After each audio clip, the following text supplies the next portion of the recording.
Salam salam la team, j'espère que vous allez bien. Moi ça va, je vais super bien. C'est encore votre gars du Mind, toujours. Simbe. Donc aujourd'hui, jour de match, jour de grand match, le match tant attendu par deux nations, France et Sénégal, est enfin arrivé.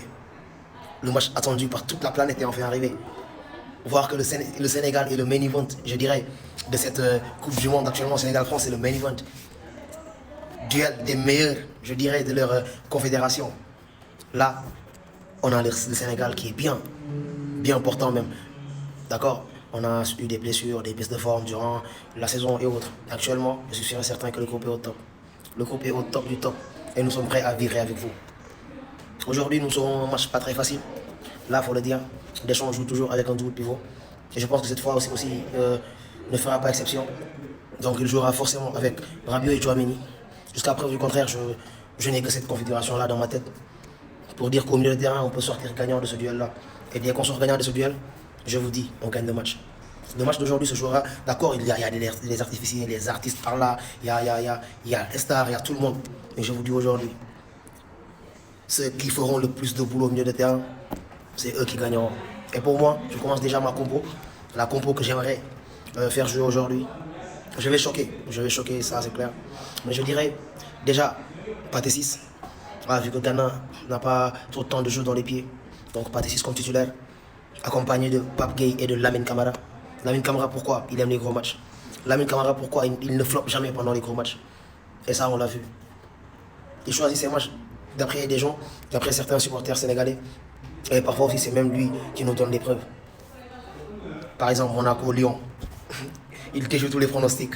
Monaco-Paris Saint-Germain, même chose. Mais dès Monaco-Nantes, il joue comme il veut. Il est à l'aise. Il n'y a pas de pression du tout, donc il gère. Du coup, aujourd'hui, je pense que d'avoir dans ce milieu de terrain, avec l'attractivité, avec sa hargne, avec son pied droit, mais délicieux en point, je pense que ça pourra aller. En attaque, là, je vais choquer tout le monde. Attendez-vous à tout. Mais en attaque, nous avons vu Iliman Ndiaye entrer plusieurs fois en cours de match. Et ce n'est pas les meilleurs moments d'Iliman Ndiaye. Donc, je fais débuter Iliman Ndiaye. Je mets Ismaël Assar sur le banc. Pour la deuxième mi-temps, bien sûr. Je fais débuter Sadio Mané sur l'autre côté, sur le côté gauche de l'attaque. Et là, je vais encore choquer plus. Je mettrai Bamba Dieng sur le fond de l'attaque. Bamba Dieng, pourquoi? Bamba Dieng, il aime la profondeur. C'est un très bon joueur balle au pied. Et il est puissant. Il n'est pas grand de taille. Donc, il ne faut pas s'attendre à tout le temps descendre. Mais Bamba Dieng, il aime la profondeur. C'est un joueur de profondeur. Et quand il accélère, il y va pour le mettre. Pour mettre son but. Je préférerais que ce soit Bamba Dieng qui débute ce match. Derrière encore, je vais choquer. Mais Diorin sur le banc. Aujourd'hui, on va manger du poulet. Il faut qu'on mange du Olysée. Et Diorin, avec ses fautes à répétition, parfois de la main et autres, si on a aussi Crépin qui ne cesse de faire des erreurs, des fautes un peu, je dirais, pas très intelligentes. Voilà. Des fautes qu'il pourrait normalement éviter s'il baisse un peu sa fougue. Donc on ne peut pas courir ce risque-là. Je préfère Jacobs. Il défend très bien. Je dirais même pas mal, mais il défend très bien. Ouais. Jacobs, c'est un rock. C'est un rock pour le 4-3-3. Je mettrai Jacobs sur le côté gauche. Niarate, bien sûr. Et là encore, je vais un peu choquer. Mais forcément, je mettrai Kalidou Koulibaly. Pourquoi? Pour la stabilité de l'équipe. Parce qu'une charnière centrale sans un réel leader n'est pas une charnière centrale. Et vouée à l'échec. Donc, on aura Kalidou Koulibaly. Parce que c'est le leader incontestable dans cette défense-là. Niarate est en route, mais il est un peu bruyant, donc ça reste encore. Et sur le côté droit, l'inévitable, l'infatigable, Krépin Diatta. Pourquoi? Pour les contre-attaques, bien sûr.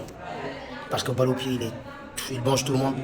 Donc il a la hargne aussi, même si parfois ça lui fait déjouer. Mais voilà, c'est un ancien, il connaît bien la tanière. Et quoi de mieux que lui, au fait, quoi de mieux que lui. Du coup, dans les cages, on aura forcément l'inévitable, le grand Edouard Mendy. Donc c'est ça ma compo, à vous de voir si la compo vous va ou pas. S'il y a des suggestions, vous me dites. De toute façon, après le match, on en reparlera ici et maintenant. Donc le concept Aller les Lions n'est pas encore terminé. Je continuerai après le match, après le premier match contre la France demain. Aujourd'hui du moins. Du coup, demain, je recommence et j'attaque la charnière centrale. Actuellement, j'ai fini avec les latéraux. Donc on prend les choses sérieuses quoi, en main. Donc c'était encore et toujours votre gars et du moins. C'est Sénégal, Rec.